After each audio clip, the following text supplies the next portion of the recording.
Market price and factor cost. किसको किसको याद है मार्केट प्राइस क्या था, फैक्टर कॉस्ट क्या था?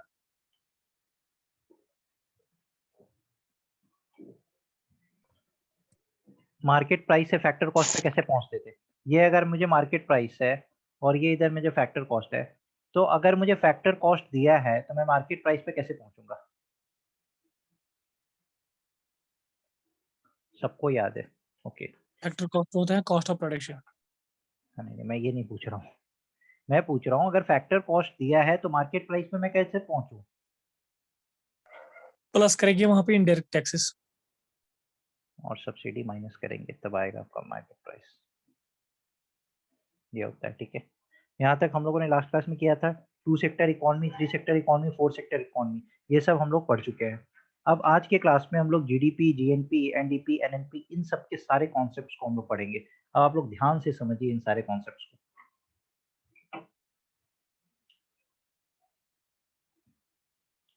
हाँ ठीक है, देखिए हम लोग पढ़ेंगे जीडीपी। जीडीपी क्या होता है, तो डेफिनेशन से पहले मैं आपको कॉन्सेप्ट समझाना चाहता हूँ। देखिए, जितना भी फाइनल गुड्स और services, final goods and services जो आपके कंट्री में एक फाइनेंशियल ईयर में, एक फाइनेंशियल ईयर में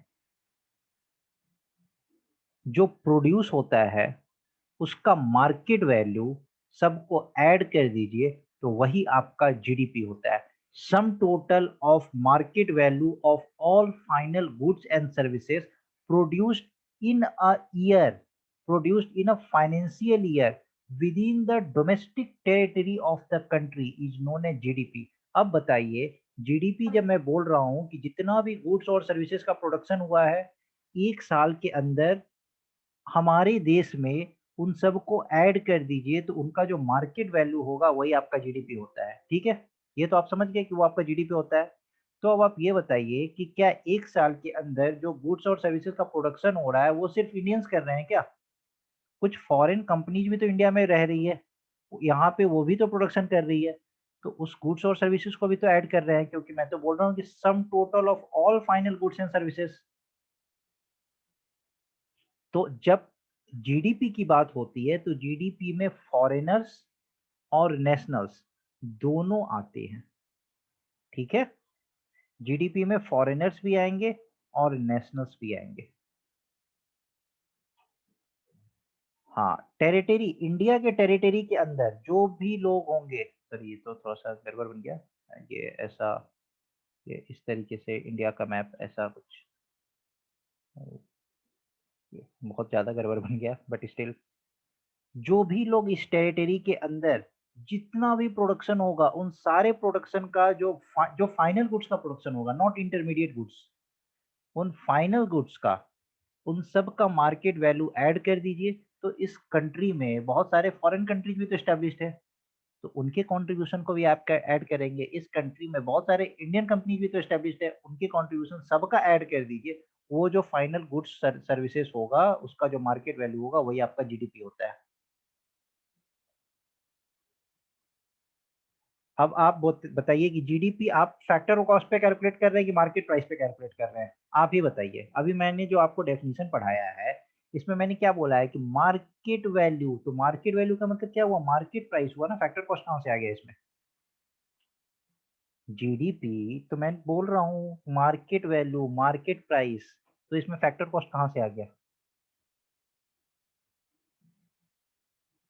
आया समझ आपको? Yes, okay. चलिए, जीडीपी समझ आया, जीडीपी क्या होता है? जीडीपी में किसी को डाउट?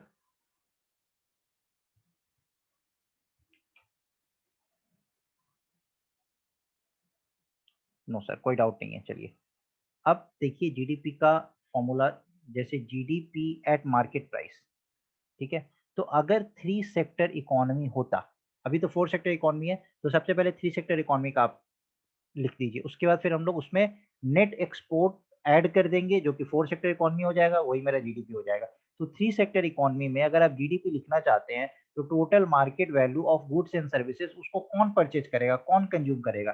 तो consumer, consumption expenditure, plus government, government expenditure, plus other firm, investment expenditure. ये तो 3 सेक्टर इकोनॉमी है, लेकिन हमारा तो 4 सेक्टर इकोनॉमी है, क्योंकि हमारा तो ओपन इकोनॉमी है, हम तो रेस्ट ऑफ वर्ल्ड से कनेक्टेड है। हम ऐसा तो नहीं है ना कि इंडिया रेस्ट ऑफ वर्ल्ड से कनेक्टेड नहीं है, इंडिया तो रेस्ट ऑफ वर्ल्ड से कनेक्टेड है। हम लोग एक्सपोर्ट भी करते हैं, हम लोग इंपोर्ट भी करवाते हैं, बहुत अच्छी अच्छी चीज हम लोग इंपोर्ट करवाते हैं, और बहुत अच्छी अच्छी चीज हम लोग एक्सपोर्ट भी करते हैं।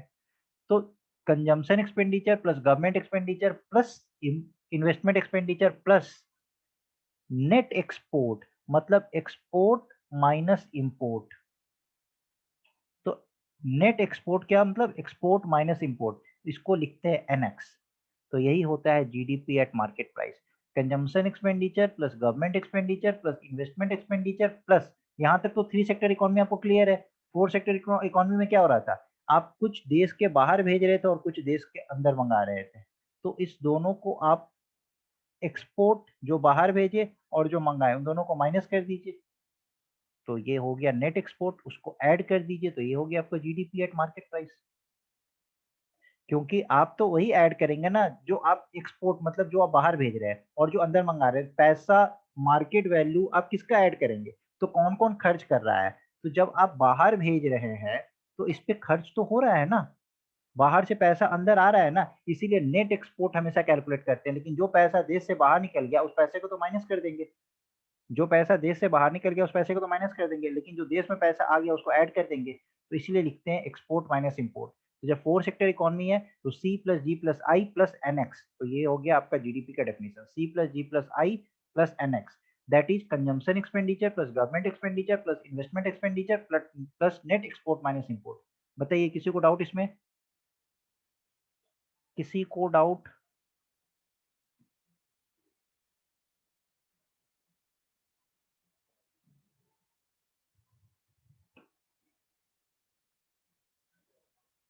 क्लियर? सबका क्लियर? बस ऐसे ही मन लगा के पढ़ते रहिए, जो भी सब्जेक्ट मैं पढ़ाऊंगा ना वो क्लास में ही याद हो जाएगा, बाद में बस आपको थोड़ा सा रिवाइज करना है। क्लास में ही सारा डाउट क्लियर हो जाएगा, चाहे वो इकोनॉमिक्स हो या मैथ्स हो या पॉलिटी हो। अब ग्रॉस नेशनल प्रोडक्ट, जीएनपी। अब पहले कॉन्सेप्ट समझिए, जीएनपी का क्या होता है। जीडीपी में फॉरेनर भी थे, इस कंट्री के अंदर फॉरेनर भी थे और इंडियंस भी थे। जीडीपी जब कैलकुलेट कर रहे थे, जीएनपी में आप क्या करते हैं, तो जो भी कंट्री के रेसिडेंट हैं, मतलब सिटीजन्स हैं, उनके द्वारा जो प्रोडक्शन हो रहा है उनके मार्केट वैल्यू को ऐड करना, वही होता है जीएनपी। इसीलिए इसका नाम है G N, N for national, सिर्फ नेशनल्स के द्वारा, जो इस देश के हैं उनके द्वारा। तो जीएनपी एट मार्केट प्राइस क्या होता है? GDP at market price plus net factor income from abroad, net factor income from abroad. अब इसका क्या मतलब है? देखिए, इंडिया में, इंडिया में सपोज करिए कि इंडिया का जो जीडीपी है वो 1000 करोड़ रुपीज का है, ठीक है। इसमें 800 करोड़ रुपीज जो है ना वो इंडियंस के द्वारा प्रोड्यूस किया गया है, और 200 करोड़ रुपीज जो है वो फॉरेनर्स के द्वारा प्रोड्यूस किया गया है, ठीक है। तो टोटल मिला के कितना हो गया? 1000 करोड़। अब इस फॉरेनर में कुछ यूएस वाले भी होंगे, कुछ यूके वाले भी होंगे, और भी बहुत लोग होंगे, ठीक है। तो जब हम जीडीपी का बात करते हैं तो हमें कोई फर्क नहीं पड़ता है, हम सिर्फ ये देखते हैं कि इंडिया के टेरिटरी के अंदर कितना टोटल प्रोडक्शन हुआ फाइनल गुड्स और सर्विसेज का, उसका जो मॉनेटरी वैल्यू होता है वो आपका होता है जीडीपी। लेकिन जब जीएनपी की बात होती है तो सबसे पहले आपका क्या क्लिक करता है दिमाग, कि जो इंडियंस के द्वारा जो कंट्रीब्यूशन हो।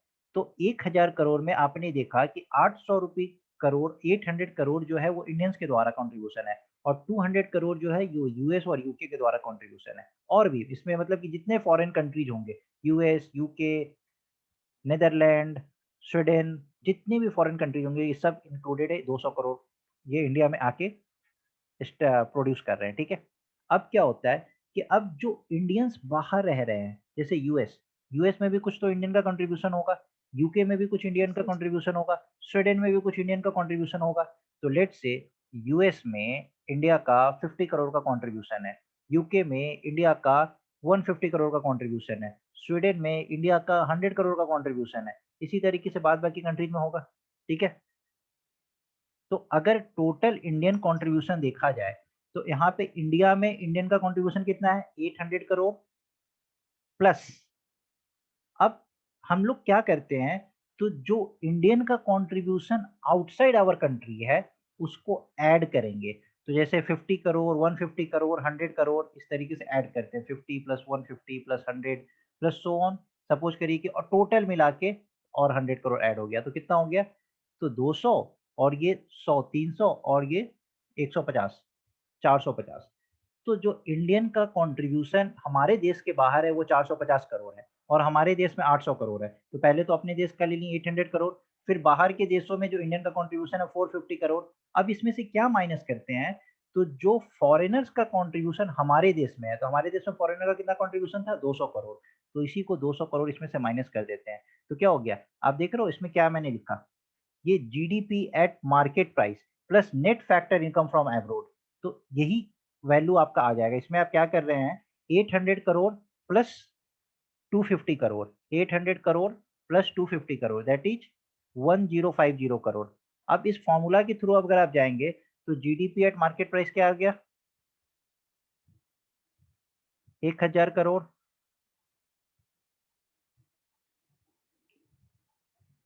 इसमें कुछ हम लोगों ने गलत ऐड किया क्या 150 plus 150 300 plus 400 plus 50 450 plus net factor income from abroad क्या आया आपका। तो कुछ तो हम लोगों ने गलत किया है 150 कुछ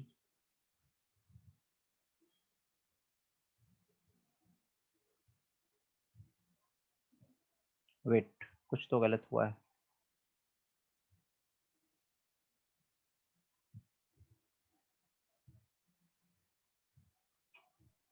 सर इसमें क्या है कल इसमें कंसेप्ट क्लियर होनी चाहिए। हाँ कॉन्सेप्ट क्लियर कुछ मैंने डेटा गलत लिख दिया है। देखिए उसकी कोई बात नहीं है हाँ सर, ठीक है। डेटा की क्या करना हाँ है। डेटा क्योंकि मैं अभी फ्रेम कर रहा था तो कुछ डेटा गलत लिख दिया।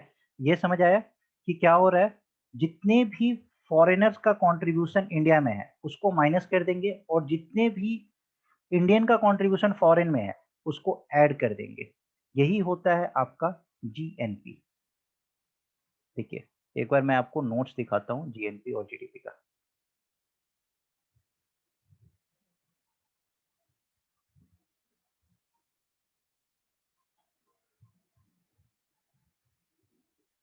देखिए जीडीपी में क्या है फॉरेनर्स और सिटीजन्स दोनों ही ऐड होते हैं। Total market value of all final goods and services produced in a year in the domestic territory of the country. ठीक है जीडीपी एट मार्केट प्राइस क्या आया C plus I plus G plus N x. ठीक है ये आपका निकल के आया। अब ग्रॉस नेशनल प्रोडक्ट की जब आप बात करते हो तो total money value of all final goods and services produced by the countries resident that is only nationals. तो इसमें क्या होता है it includes net factor income from abroad. जैसे जीएनपी एट मार्केट प्राइस क्या निकल के आएगा GDP at market price plus net factor income from abroad. तो जो पैसा आपका देश के बाहर जा रहा है उस पैसे को क्या करेंगे माइनस कर देंगे। जो पैसा आपका देश के अंदर आ रहा है उस पैसे को क्या करेंगे ऐड कर देंगे। तो यही आपका होता है GNP that is gross national product.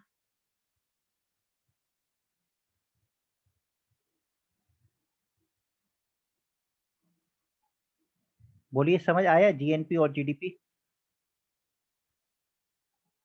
Suppose करिए कि यहाँ पे चलिए एक डेटा लेके बनाते हैं। यहाँ पे 1000 करोड़ रुपीज है ठीक है। इसमें 200 करोड़ रुपीज हमारा क्या हो रहा है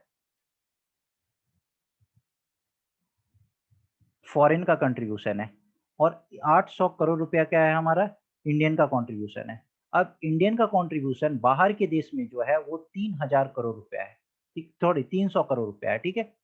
तो ये जो 300 करोड़ जो बाहर के देशों में है, हमने क्या बोला कि जीएनपी का डेफिनेशन का क्या मतलब है कि जो भी नेशनल्स के द्वारा जो भी प्रोडक्शन हो रहा है बस उसको आप ऐड कर दीजिए। तो यहाँ पे 800 करोड़ हो गया और ये प्लस 300 करोड़ हो गया, तो 1100 करोड़ हुआ। लेकिन ऐसे तो आप ऐड नहीं करते रहेंगे ना कि हर वैल्यू को आप उठा के ऐड करते रहेंगे। तो इसमें क्या होता है, इसके लिए फॉर्मूला बनाया है कि GDP sorry GNP is equal to what, तो GDP plus net factor income from abroad. अब देखिए जीडीपी क्या है आपका 1000 crore, net factor income from abroad क्या है कि जो पैसा बाहर जा रहा है और जो पैसा बाहर से अंदर आ रहा है। तो बाहर से अंदर कितना आ रहा है 300 करोड़, बाहर कितना जा रहा है 200 करोड़, तो नेट कितना हुआ 100 करोड़। तो 100 करोड़ ऐड करेंगे तो 1000 करोड़ प्लस 100 करोड़ दैट 1100 करोड़ आ गया ना, 1100 करोड़ यहाँ भी 1100 करोड़ यहाँ भी। तो यही होता है आपका जीएनपी। बताइए जीएनपी किसको समझ नहीं आया, एग्जाम्पल के साथ एक्सप्लेन कर दिया ना। फिर से एग्जाम्पल बताऊं ये वाला।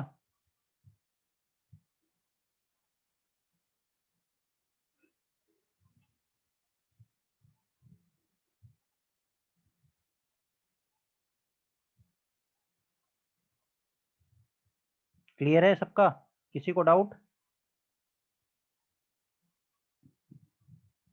देखिए मैंने यहाँ पे लिखा भी है आपके नोट्स में, नोट्स पढ़ेंगे। आज हो गया क्रिस्टल क्लियर है, अच्छा थैंक यू। क्रिस्टल क्लियर हो गया तो आप पार्टी कराइए अगर क्रिस्टल क्लियर हो गया आपका तो। देखिए यहाँ पे मैंने लिखा भी है, net factor income from abroad का क्या मतलब है, income earned by the countries resident, जो कंट्री के रेसिडेंट के द्वारा जो इनकम अर्न होता है ओवरसीज मतलब देश के बाहर, उसको आप ऐड करते हैं। और income earned by the foreigners in the domestic country, जो हमारे कंट्री में जो फॉरेनर्स का जो इनकम होता है उसको सब्सट्रैक्ट करते हैं, इसी को बोलते हैं net factor income from abroad. यही अभी हम लोगों ने किया। 1000 करोड़ था, 800 करोड़ नेशनल्स के द्वारा, 200 करोड़ फॉरेनर्स के द्वारा, बट बाहर के देशों में 300 करोड़ इंडियंस के द्वारा का कंट्रीब्यूशन है। तो इसको ऐड करेंगे और इसको सब्सट्रैक्ट करेंगे हमारे जीडीपी में, तो आपका जीएनपी निकल के आ जाएगा। ठीक है, चलिए जीडीपी जीएनपी आपका क्लियर हो गया। अब आगे बढ़ते हैं।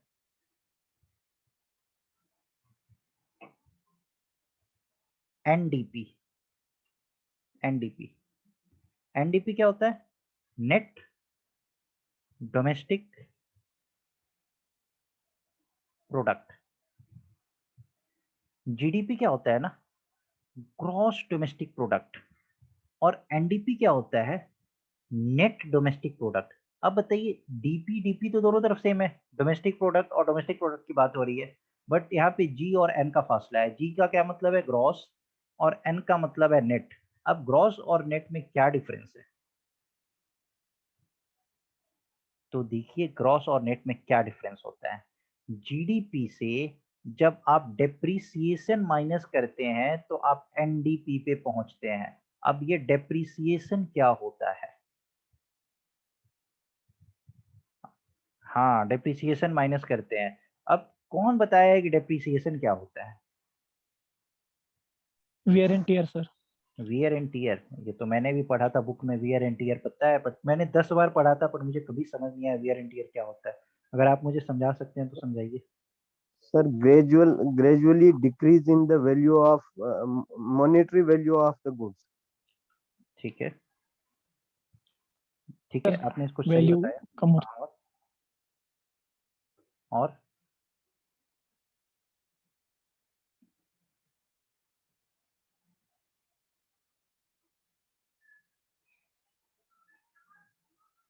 सर, इसका कोई पर्टिकुलर मेजरमेंट होता है जो कंट्री का, पर्टिकुलर मेजरमेंट मतलब जिस हिसाब से कंट्री डेप्रिसिएशन करती है किसी हाँ चीज हाँ का। हाँ हाँ, देयर आर वेरियस वेज जिस हिसाब से पता चलता है कि कितना डेप्रिसिएट हो रहा है। देखिए इसमें डेप्रिसिएशन का कॉन्सेप्ट क्या है, देखिए आपने जो बोला wear and tear, that is also correct. किसी ने बोला कि ग्रेजुअली गुड्स का जो वैल्यू होता है वो डिक्रीज होता है। अब आप अपना एक एग्जांपल ले लीजिए मोबाइल फोन का, ठीक है, मोबाइल फोन देखिए कितना प्यारा एग्जांपल है। सपोज करिए कोई मोबाइल फोन ले लेते हैं सैमसंग का M21, Samsung Galaxy M21। Last year इसका दाम था नियर अबाउट 16,000। अब लास्ट ईयर भी ये प्रोडक्शन हुआ, इस साल भी ये प्रोडक्शन हुआ, बट इस साल इस मोबाइल का दाम क्या हो गया, 16,000 से घट के 13,000 हो गया। नेक्स्ट ईयर क्या होगा, ये घट के 10,000 हो जाएगा। तो आप देख रहे हैं एक तो डिक्रीज हो रहा है, दूसरा डिक्रीज क्यों हो रहा है, इसके वैल्यूज में मनी वैल्यू डिक्रीज और मेनी फैक्टर्स क्यों डिक्रीज होता है, क्योंकि जो मशीन्स यूज होते हैं ना फॉर मैन्युफैक्चरिंग, तो एक साल अगर आपने उस मशीन को उस प्रोडक्शन में ऐड किया, ठीक है, जैसे आपने कुछ पेन का फैक्ट्री डाला, ठीक है, तो इस पेन के फैक्ट्री डालने में आपने न्यू मशीन लेके आए, न्यू मशीन, तो इस मशीन का दाम था 8,000 रुपया, बहुत कम लिखा मैंने, 80,000 रुपया, ठीक है। जिस साल आपने इस न्यू मशीन को परचेज किया उस टाइम तो आप इसका 80,000 रुपीज ऐड करेंगे। क्या नेक्स्ट ईयर भी आप इसका 80,000 ही ऐड कर रहे हैं?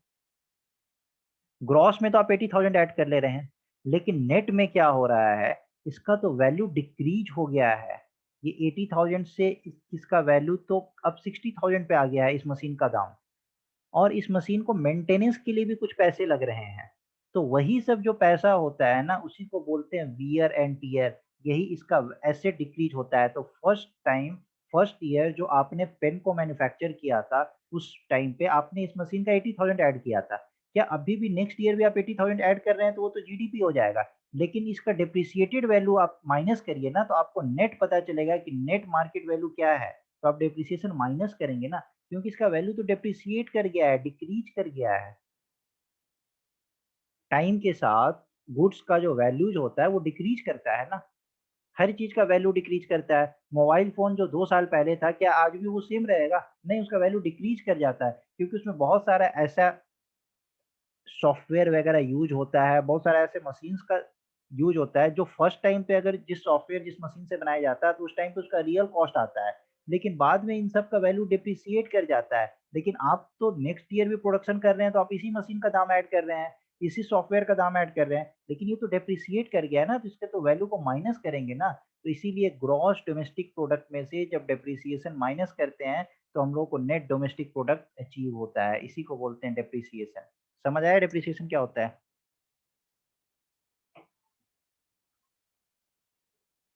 हाँ, एडवांसमेंट इन टेक्नोलॉजी बहुत कुछ होता है, तो उससे वैल्यू तो डेप्रिसिएट कर रहा है ना। और आप हर साल उस फ़ोन को अगर मैन्युफैक्चर कर रहे हैं तो हर साल प्रोड्यूसर्स क्या होता है, उसका मशीन का टोटल वैल्यू ऐड कर देगा, उस सॉफ्टवेयर का टोटल वैल्यू, अरे उस ईयर के लिए तो उस मशीन का न्यू वैल्यू आपने ऐड कर दिया था 80,000। क्या हर साल हम उस मशीन का न्यू वैल्यू 80,000 ही ऐड करेंगे? नहीं, वो तो डेप्रिसिएट हो चुका है, वो तो 40,000 हो चुका है। तो हम तो 40,000 करेंगे ना, तो वही डेप्रिसिएटेड अमाउंट को हम माइनस करेंगे। दैट इज डेप्रिसिएशन, इसी को बोलते हैं वियर एंड टियर। जो खराब हो गया, जो हट गया, जो डिक्रीज हो गया। बताइए कितने लोगों को समझ आया?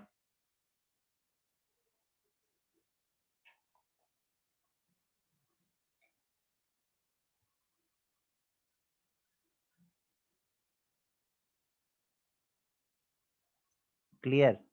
क्लियर? क्या मेरे क्लास में कुछ ऐसे भी, सर मशीन की वैल्यू तो कम हो गई और रिपेयर की चार्ज भी इंक्लूड होंगे?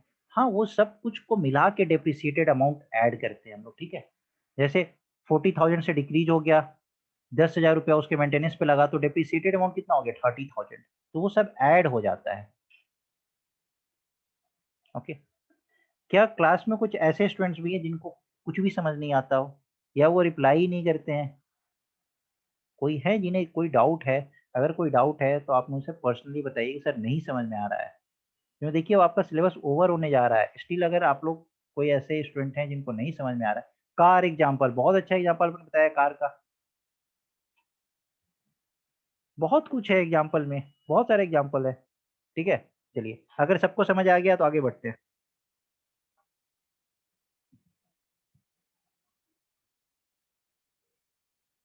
अब अगर मैं आपसे पूछूं कि आपने जीडीपी दिया था, तो आप एनडीपी पे कैसे पहुंचे?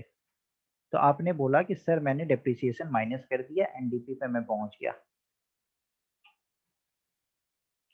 अब अगर मैं बोलूं कि मुझे जीएनपी पता है और आप एनएनपी पे कैसे पहुंचेंगे, तो क्या करेंगे इस केस में?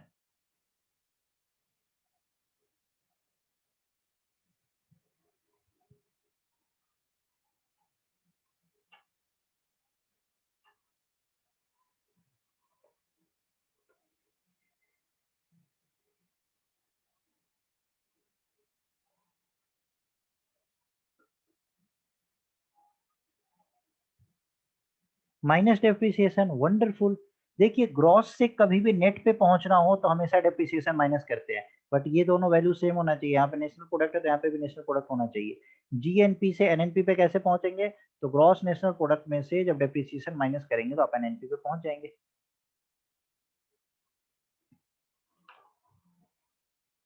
यहाँ तक किसी को कोई डाउट? यहाँ तक सबका क्लियर है?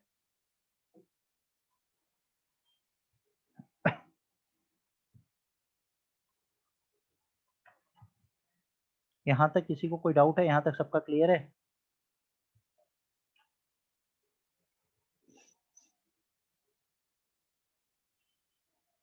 क्लियर है सर।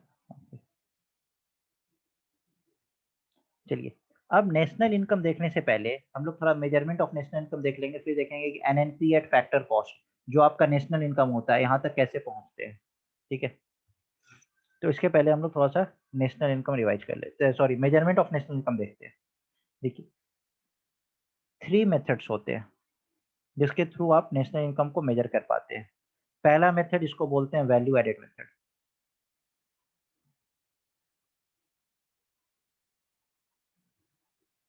दूसरा मेथड जिसको बोलते हैं इनकम मेथड, और तीसरा जिसको बोलते हैं एक्सपेंडिचर मेथड। देखिए ये सब आपको इतना डिटेल में जानने की जरूरत नहीं है, फिर भी ये बहुत ही इंटरेस्टिंग टॉपिक है इसलिए मैं आप लोगों को पढ़ा रहा हूँ, वरना मैं ये पहले ही पढ़ा चुका हूँ आपको एक्सपेंडिचर मेथड क्या, सबका एक्सपेंडिचर को ऐड कर दीजिए।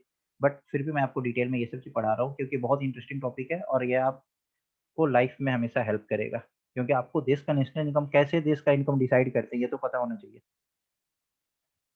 जो वैल्यू एडेड मेथड होता है, पढ़ा लो सर।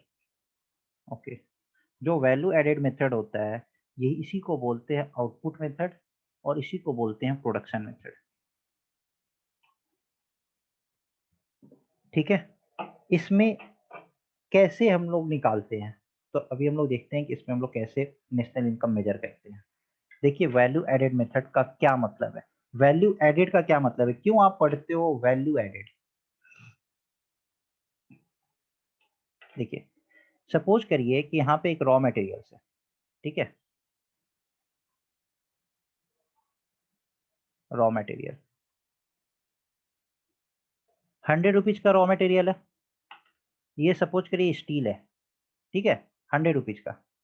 इसका प्रोसेसिंग करके आपने एक यूटेंसिल बनाया, बर्तन बनाया, स्टील का यूज करके आपने बर्तन बनाया। तो 100 रुपए का स्टील था, जब ये बर्तन बना तो इसका जो मार्केट वैल्यू हुआ वो 300 रुपया हो गया। ठीक है, तो वैल्यू एडेड कितना हुआ, value added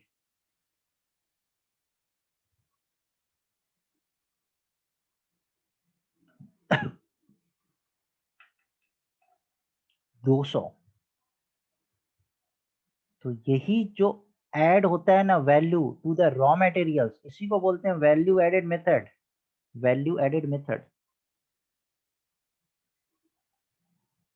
It refers to the addition of value to the raw materials. It refers to the addition of value to the raw materials by a firm, किसी फॉर्म के द्वारा, किसी इंडस्ट्री के द्वारा, किसी production activities के द्वारा, इसी को बोलते हैं वैल्यू एडेड।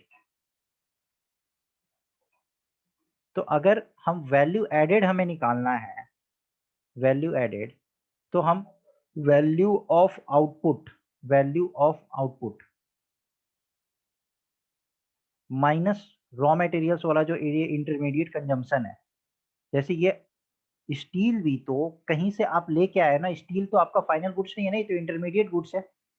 स्टील भी तो मार्केट में नहीं मिलता है ना, तो कोई ऐसा फॉर्म होगा जिसने स्टील मैन्युफैक्चर किया होगा, उससे ये जो यूटेंसिल्स वाला जो प्रोडक्शन यूनिट होगा, जो फॉर्म का जो यूटेंसिल जो बर्तन बनाता होगा उसका जो ओनर होगा वो भी तो कहीं से स्टील खरीद के लाया होगा, तो ये स्टील तो इंटरमीडिएट कंजम्पशन है ना, तो वैल्यू एडेड क्या लिखेंगे, value of output, total output क्या है 300 माइनस इंटरमीडिएट कंजम्पशन क्या है ये 100 रुपया, तो वैल्यू एडेड कितना हुआ 300 माइनस 100 दैट इज 200।